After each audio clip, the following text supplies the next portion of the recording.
Hello and welcome to the Best Damn Marketing Podcast, where we believe messaging plus marketing equals money. Knowing what to say and how to say it is the best way to build your business.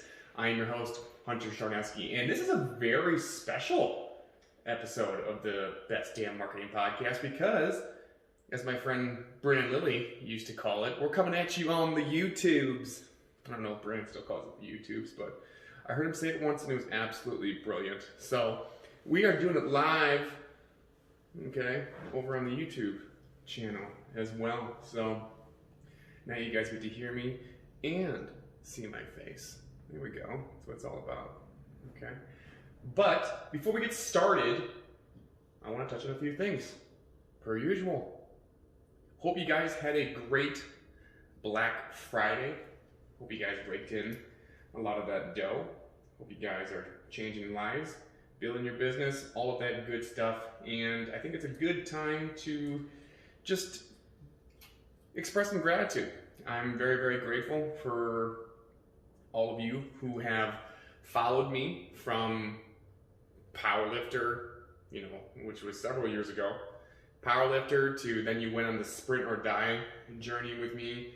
And now you're coming along with me as, seeing me in the light as a writer, a copywriter, a marketing guy that hopefully you trust, okay? And I'm also very, very grateful for those of you who are new, right? Are you new? If you are, I appreciate you. I'm very, very grateful to have your undivided attention here on the Best Damn Marketing Podcast. So very, very grateful. Looking forward to continuing to share knowledge, experiences, and things that I love, because I really, really do love writing. I've always loved it. And if I can use my skills in writing to help you turn your words into wealth and build your business, that is something I feel, dare I say, morally obligated to do, and I'm grateful to do so. Okay? So, as we've been talking about, we've been building this framework, right? We've been talking about writing, okay?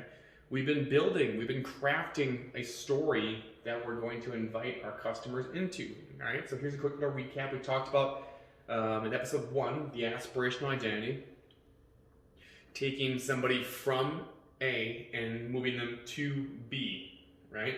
Whether that's a feeling or somebody, right? They aspire to be more like, right? The aspirational identity.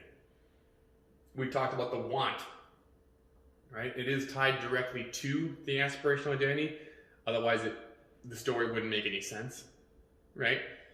We talked about that fancy word, narrative transportation, okay? And want, again, I don't think this can be harped on enough. Want stands for we are not technicians. We are not technicians. So use plain and simple language when talking about what it is that your customers want, okay? Problems, that was a great episode, right? First, second, third layer problems, right? External, internal, philosophical. If you know all three that your customers are suffering from and how to solve them, then you're going to create raving fans and brand evangelists. We talked about bonuses. We talked about villains, right? Is there a villain in your customer story, right? Is there a root cause to their problem? If so, you should throw rocks at them. Not really, but with your words, okay? And then we talked about trust and respect, expressing empathy and demonstrating authority and competency, right? Remember, people don't want friends. They probably have enough friends in their lives, right? They don't need another friend. They need somebody who understands them, who's been where they're at, and who's done it, okay, with success, right? It being what they want, okay? So that was a quick little recap of the things we talked about so far, but I really want to get to this feature presentation, and I think it's going to be a good one. So if you want your customers to be thinking, I believe you can solve my problem, and I believe it so much, I'm willing to put skin in the game. I'm willing to part with my hard-earned dollars. Then grab a pen and pad, because this is going to be worth writing down. So, customers trust guides. That's what you are, right? Remember, we are the guide, not the hero. Customers trust guides who have a plan.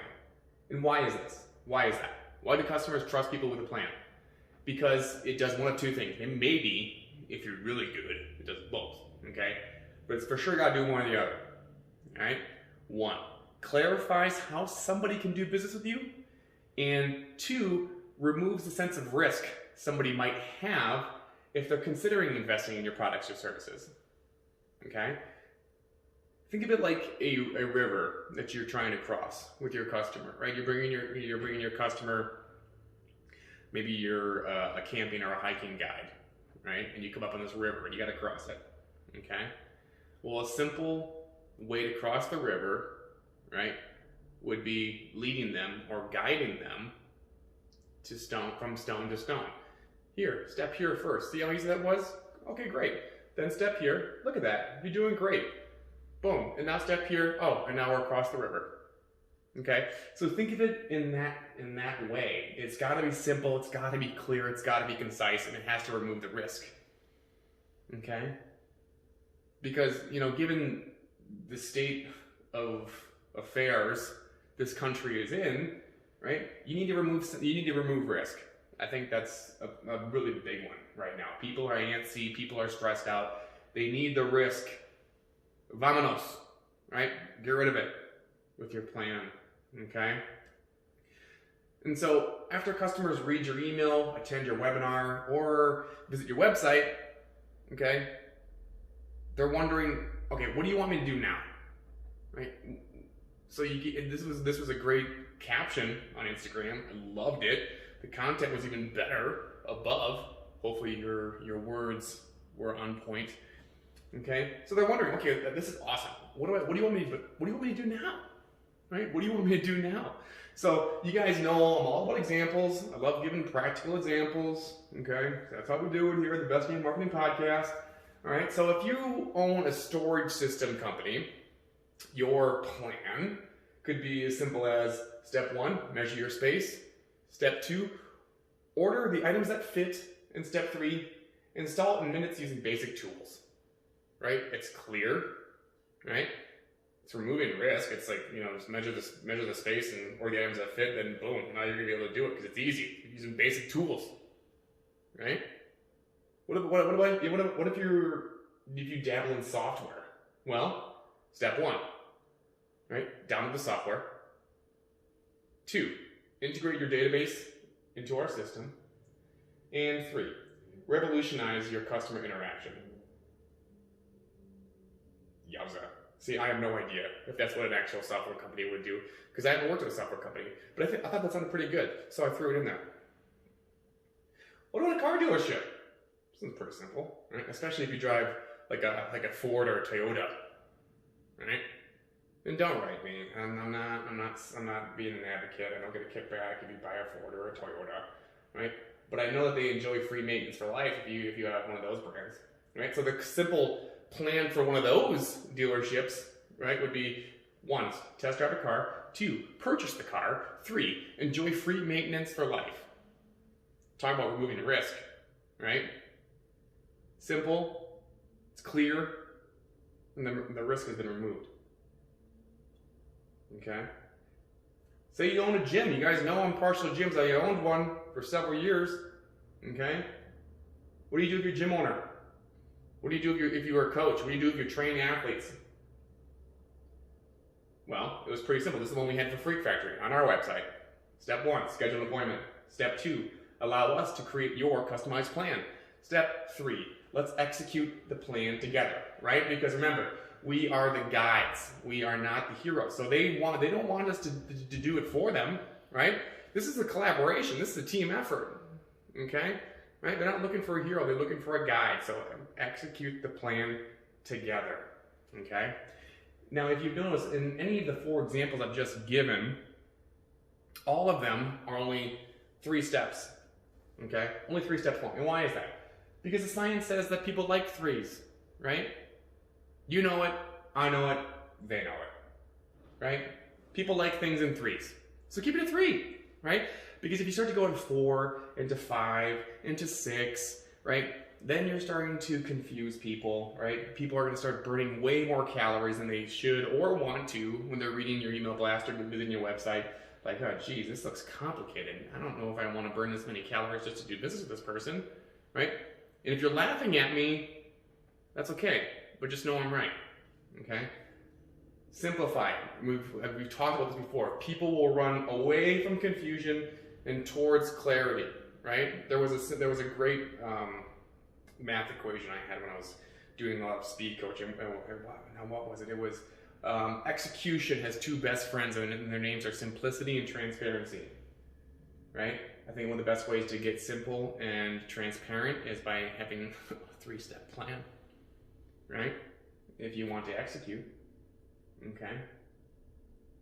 So this might be tie into a little bit with the want, right? Because some of you might be saying, well, what if there really is more to our plan than just 3 steps, okay? Well, just mush it, smash it, do whatever you need to do, right, to put it into step 2. So what if you're talking about, well, we do nutrition, we do 40-yard testing, we do 5-10-5, we do the whole combine deal, yada yada yada. It's like, okay, well then just put that all under the umbrella of step 2, which you could just call choose your program, right? Or allow us to create that customized plan, okay? Because the person isn't standing in front of us yet. They're on our website, they're reading our email blasts, they're looking at our Instagram captions, okay? You can explain all of that later, right? Get them to send you the DM first. Get them to schedule the appointment first, okay? Get them to get in front of you first, right? Because if somebody's standing right in front of you, that's a pretty good indicator that they're going to give you the money, right? So get them to stand in front of you first. And lastly, give it a name. Give your plan a name, right? So if you're the storage company, it might be Easy Installation Plan, right? If you're the software company, the car dealership, right, it'd be Customer Satisfaction Agreement. Yeah, that's pretty boring. But my personal favorite is How It Works, right? Here's how it works. So how it works, and if you've talked to me on the phone before or had Zoom calls with me, right, that's all I guarantee you've heard me say that, right? And here's how it works, right? Simple, it's clear, okay? So to recap today, right? 1, create your process plan. 2, trim the fat and limit it to 3 steps. 3, give it a name and use it. Put it on your Instagram handles, or not handles, on your captions, put it on your email blasts, put it on your website, please. Okay? And then here's your homework. 1, meet with your team. 2, ask yourself these questions. How do you clarify how someone does business with you? How do you remove the sense of risk somebody might have if they're considering investing in your products or services? And 3, DDV it. Somebody might be wondering, okay, what the hell does DDV mean? I went to a business seminar once. I think his name was Ryan Kellogg. He was a smart, sharp guy. And he said anything that they did in their business, they DDV'd it. And what that means is document, or rather develop, document, and make visible. Right? So DDV it, develop it, document it, right? Make it a system, put it somewhere, right? Have your integrator or your general manager keep it, and make it visible. We talk about that. Make it visible. Use it. Put it everywhere on your marketing collateral. All day. Okay? So meet with your team. How do you clarify how someone does a business with you? Are you removing the risk? And DDV it. All right? If you're needing help with any of this stuff, because the plans, it can be hard, right, to figure out exactly what it is you do at times, right? When it comes to making or simplifying our own stuff, that's really hard. And if you need help with that, then go ahead and email Anna, A-N-N-A, at phoenixmarketingsystems.com. She's absolutely lovely, and she will put you on my schedule so you and I can have a nice chat regarding all things marketing. All right? And lastly, for those gym owners who are so near and dear to my heart, I'll leave you with this. Gym owners stop at nothing to ensure the success of their athletes, yet punt the potential of their own business. At Phoenix Marketing Systems, we help you implement a proven marketing plan to build your business so you can give up the grind and get back to doing what you do best, building athletes. It's time to set your starting blocks and sprint towards growth. So, here's how you do just that. 1, book a call. I'll put the link in the show notes. And while you're at it, head on over to my website, phoenixmarketingsystems.com. and download 3 marketing mistakes gym owners make and how to fix them. It's an absolutely free of charge PDF. And as always, if you have found that this and the other episodes that have preceded this one to have been of value, if you could go ahead and rate and review it on whatever platform you're listening to, that would be outstanding. I'd be really appreciative of it. And if you have any questions regarding marketing, right, send me a text, 602-596-3115. That is my cell phone, no one else's. You won't talk to somebody in the Philippines, you will talk to me, okay?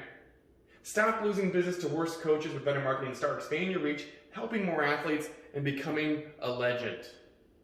I'll talk to you guys next week. Next week is December. Damn. I'm out.